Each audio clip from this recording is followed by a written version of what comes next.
प्रणाम देव ऋषि। आंसू पूछो देवामित। अश्रु भविष्य और लक्ष्य दोनों को धूमिल कर देता है। रोते ही रहोगे तो आगे कैसे बढ़ोगे? तो वो क्या है, कभी कभी सत्य समक्ष होता है, किंतु हम अपने भावों के भंवर में, दुख और कष्ट में उसे देख ही नहीं पाते। अपनी दृष्टि स्पष्ट करो और देखो, अवसर समक्ष है। बढ़ जाओ प्रतिशोध के मार्ग पर आगे। सहायता की मनसा से आए हो तो पहेलियां मत बुझाओ।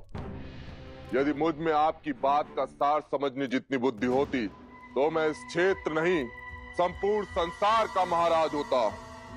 इसलिए राजनीति छोड़िए, जो कहना है स्पष्ट कहिए। मेरी बात और उसका सार केवल इतना सा है कि पिता ने पिता का अंत किया, तो क्यों ना इस बार प्रतिशोध पूर्ति के लिए पुत्र पुत्रों का संहार करते।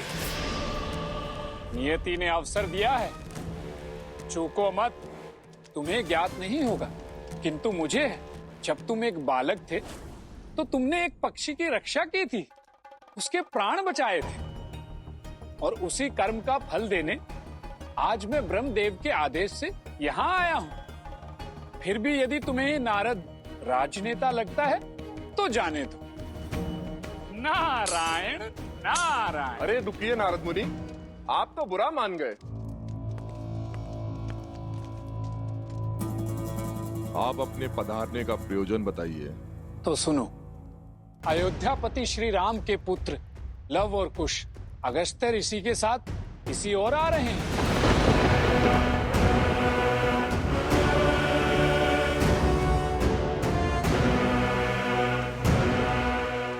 धन्यवाद ऋषिवर, आपने मुझे दिशा दिखाकर मेरे प्रतिशोध का मार्ग प्रशस्त कर दिया। नारायण नारायण।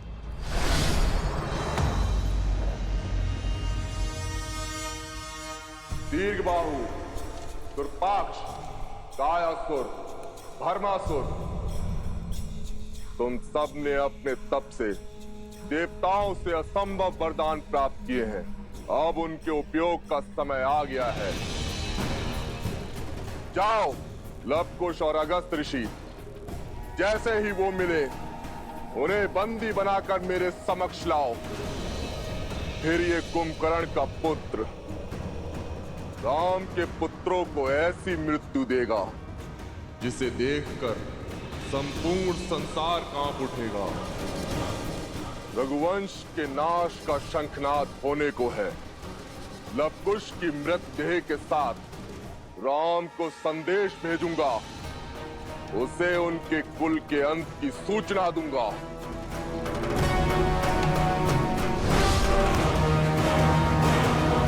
मानव श्रद्धालुओं की सुविधा के लिए मैं यही माता हिंगलाज का मंदिर बनाना चाहता हूं। जगत कल्याण के लिए अति उत्तम विचार है रघुवर। आपके इस कर्म से युगों युगों तक माता हिंगलाज की कृपा आपके कुल और प्रजा पर सदैव बनी रहेगी।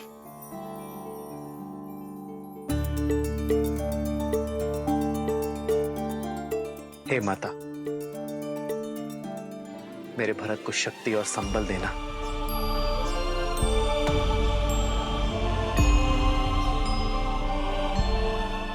यदि शक्तिशाली होने का अर्थ शक्तिहीन का जीवन दुर्बल बनाना है, उन्हें कष्ट पहुंचाना है, तो स्मरण रहे इस अथाह संसार में तुम्हारी शक्ति की भी काट है। तुमसे भी शक्तिशाली जीव इस संसार में उपस्थित है। इसीलिए बल का दंभ छोड़ो और प्राणी मात्र का तुक समझने का प्रयास करो। धर्मात्मा होने के नाते मैं तुम्हें राम नाम लेने का अंतिम अवसर देता हूं। मूर्ख हो तुम, मूर्ख। तुम्हारी ये बातें तुम्हारी निर्बलता की सूचक हैं, तुम्हारे भय का प्रतीक हैं, तुम्हारे भय का प्रमाण है।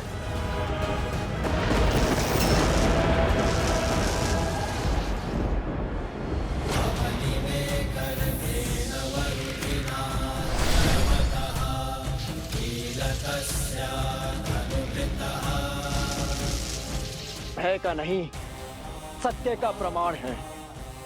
जय सिया राम।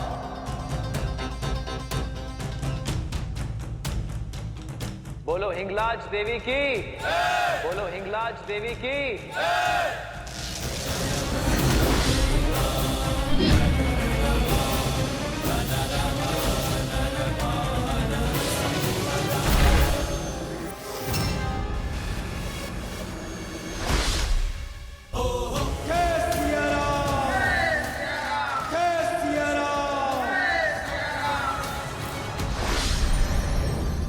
नारायण नारायण।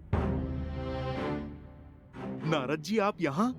आप इतने अचंभित क्यों हो गए हनुमान? एक भक्त दूसरे भक्त से मिलने नहीं आ सकता? अवश्य अवश्य। ये तो मेरा सौभाग्य है कि आप मुझसे मिलने पधारे। परंतु नारद जी, आप बिना उद्देश्य के कहाँ किसी से मिलने आते हैं? आज आपका कैसे आना हुआ, ये सोचकर थोड़ा सा चिंतित हूँ मैं। हाँ, बात तो अब चिंता की ही है। सोचा श्री राम से भेंट करने से पूर्व आपसे मिल लेता हूँ, किंतु चलिए अब सारी बातें उन्हें ही बता देता हूँ। चिंता केवल इतनी ही है कि कहीं प्रभु श्री राम अधिक व्यथित ना हो जाएं। नारायण नारायण। देवर्षि, भक्त के होते हुए आप भगवान को क्यों चिंतित करते हैं? प्रभु हिंगलाज माता के मंदिर का पुनर्निर्माण करवाने में व्यस्त हैं। आप कृपा करके मुझसे कहिए ना। नहीं, मैं राजकुमार भरत के पास जाता हूँ। नारायण नारायण। रुकिए। भरत भैया तो गंधर्वों के साथ युद्ध में लगे हैं। आप मुझे बताइए ना, बात क्या है? बता तो दूं, किंतु आप मेरी सहायता कैसे करेंगे हनुमान? आप तो प्रभु श्री राम की रक्षा में लीन हैं। मुनिवर, आप मुझे समस्या तो बताइए, समाधान मैं खोज लूंगा। लव कुश अगस्त्य ऋषि के साथ कहीं गए हैं, और वो जिस दिशा में गए हैं वहां कुंभकर्ण का पुत्र देवामित उनकी प्रतीक्षा कर रहा है, और उसे ज्ञात हो चुका है कि लव कुश श्री राम के पुत्र हैं। उसकी मंशा शुभ नहीं है हनुमान जी। आप निश्चिंत रहिए देवऋषि। मेरे होते मेरे अनुज लव कुश पर कोई भी कुदृष्टि नहीं डाल सकता। बस ये संदेश देने और आश्वासन के यही तो बोल सुनने आया था मैं। देवऋषि, बहुत बहुत धन्यवाद आपका। ये केवल राम काज ही नहीं, ये तो मेरे प्रभु श्री राम पर होने वाला प्रहार है, क्योंकि लव कुश की हानि प्रभु की हानि है, रघुकुल की हानि है। देवऋषि, अब ये समस्या मेरी है। नारायण नारायण।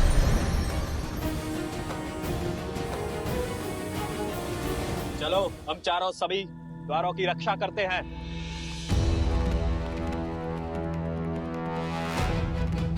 द्वार खोलो बंधु। हम ऋषि यहाँ पर पूजा के लिए आए हैं। हमें यहीं से हर ओर दृष्टि रखनी चाहिए। आसमान से सब स्पष्ट दिखाई देगा। राम के पुत्र हैं, इतने मूर्ख नहीं हैं जो सीधा द्वार से आएंगे।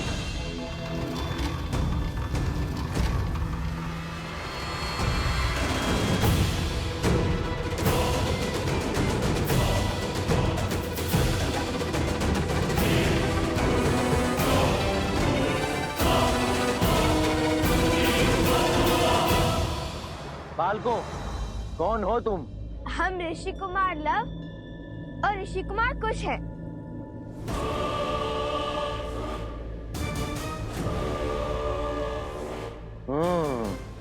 लव, कुश, यही तो हैं वो दोनों। घेर दो इन्हें, सभी द्वार बंद करो, भागने ना पाए। ये क्या हुआ? भैया, कहीं मैंने ऋषि कुमार के स्थान पर राजकुमार तो नहीं बोल दिया?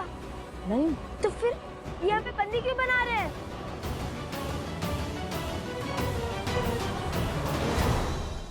परमपिता, आपका कहा कार्य संपूर्ण हुआ। एक और कुंभकर्ण के पुत्र को लवकुश का भेद बता दिया, और दूसरी ओर हनुमान को भी उन पर आए संकट के विषय में सूचित कर दिया।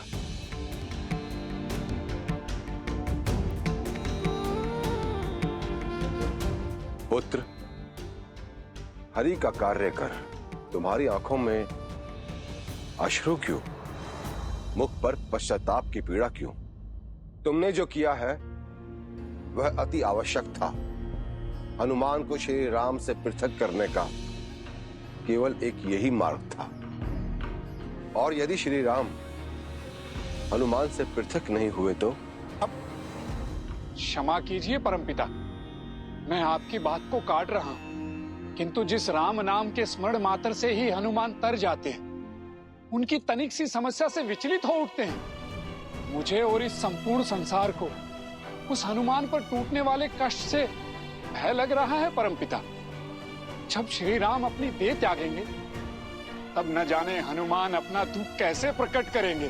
नारायण नारायण। परमपिता, सत्य कहूं तो मैं आज उनकी आंखों में उस दुख के भाव को देखकर आया हूं। आप सबको इस संसार की चिंता है, किंतु इस भक्त को तो उस भक्त की चिंता है। ये कष्ट कैसे सहेंगे हनुमान? परमपिता, जिनका संपूर्ण जीवन राम है और जो राम उनमें बसते हैं वही नहीं रहेंगे तो हनुमान कैसे जी पाएंगे? कैसे अपना जीवन चक्र संपूर्ण कर पाएंगे? नारायण नारायण।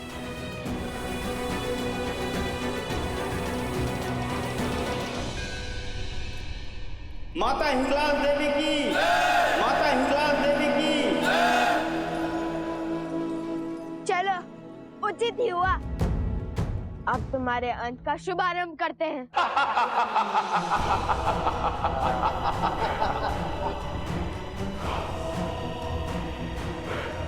भूल कर दी बालको, जो स्वयं ही मृत्यु के मुख में चले आए।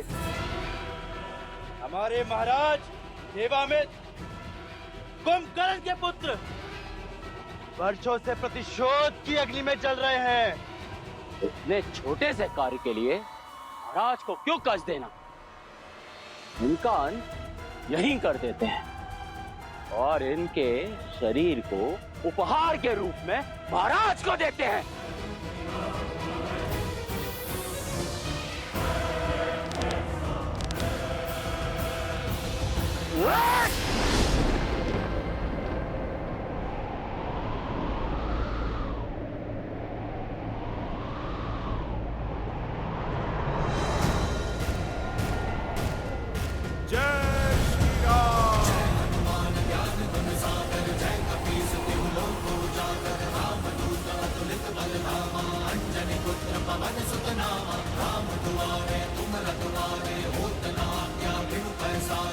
किसने साहस किया सिया राम पुत्र लव कुश को हाथ लगाने का?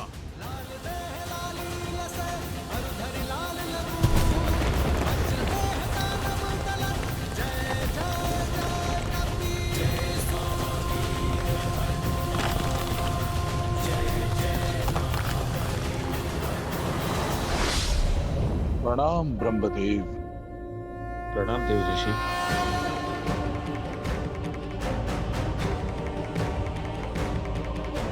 ब्रह्मदेव, हनुमान जी लव कुश की सहायता के लिए पहुंच गए हैं और एक एक कर सभी असुरों का अंत कर रहे हैं। नारायण नारायण। अर्थात अधर्म के विध्वंस का आरंभ हो भी चुका है। बस हनुमान जी के लौटने से पूर्व श्री राम अयोध्या पहुंच जाए, अन्यथा परमपिता की योजना और मेरा प्रयास दोनों ही विफल हो जाएंगे।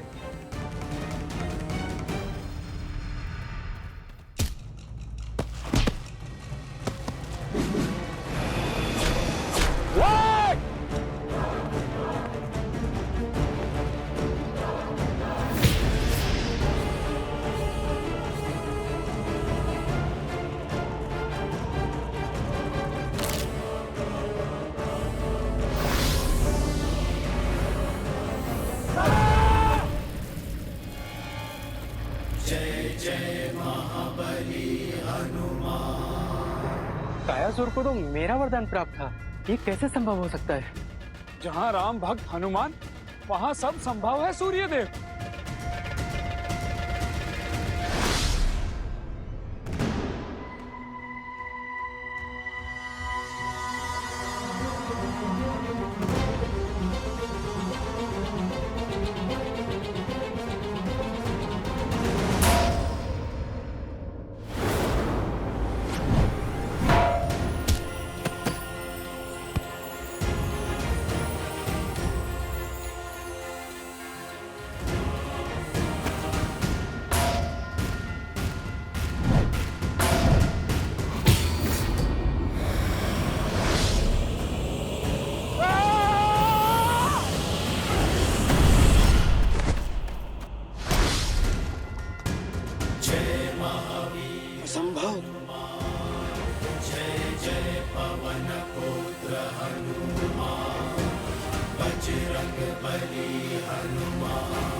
अनुग्रह तुम देते और मनोरथ जो कोई लावे सोई अमित जीवन फल पावे चला इंद्र जी अतुलित जो था बंधु निधन सुनी उपजा क्रोधा कपि दिखाता रुन भट आवा टटटाई कर ठार धावा। तो दुर्पाक्ष को तो मेरे वरदान की ढाल प्राप्त है। नारायण नारायण।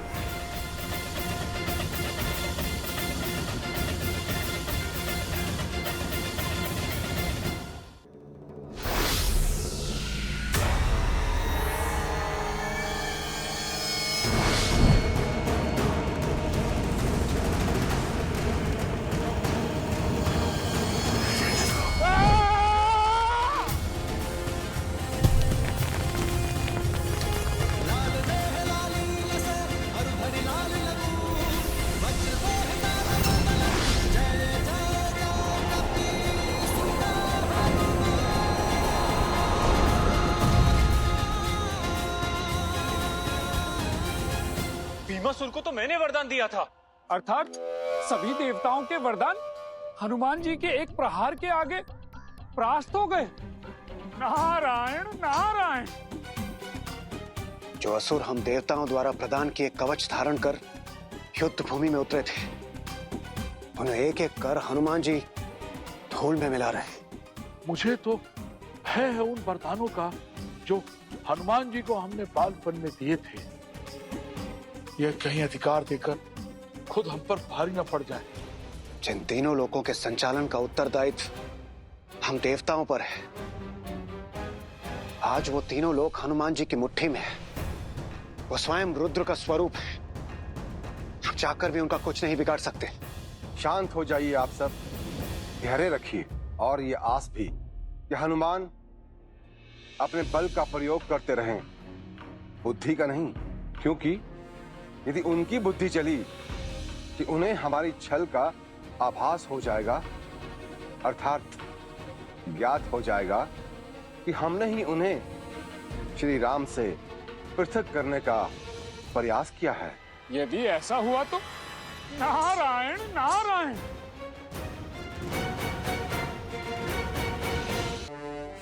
प्रणाम गुरुदेव। आयुष्मान भव। हनुमान जी, आपको तो पिताश्री के साथ होना चाहिए था।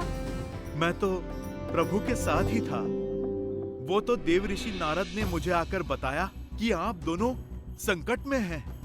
बस मैं आप दोनों को बचाने मेरे प्रभु से दूर चला आया। यदि मैं प्रभु से पूछता तो प्रभु भी मुझे यही आज्ञा देते। प्रभु तो हिंगलाज माता के मंदिर की स्थापना करके अयोध्या के लिए प्रस्थान कर चुके होंगे। मैं मार्ग में ही प्रभु के साथ हो लूंगा। चलिए, उचित ही हुआ जो आप यहाँ आ गए। आपसे भेंट भी हो गई हमारी। किंतु एक बात समझ नहीं आई कि हम पर आक्रमण होने से पहले देव ऋषि को ज्ञात कैसे हुआ? ये श्री राम का पुत्र है ना कुश। ये बड़ा ही अबोध है, किंतु इसकी बुद्धि बड़ी तीव्र है। ये मुझे फंसाकर ही मानेगा। नारायण नारायण। नारद, सब उसी का किया धरा है। पहले तो स्वयं आकर हमारे महाराज को इन दोनों का सत्य बताया, किंतु ये नहीं बताया कि हनुमान भी उनके साथ है। ये हमें घेर कर मारने का षड्यंत्र था उस नारद का।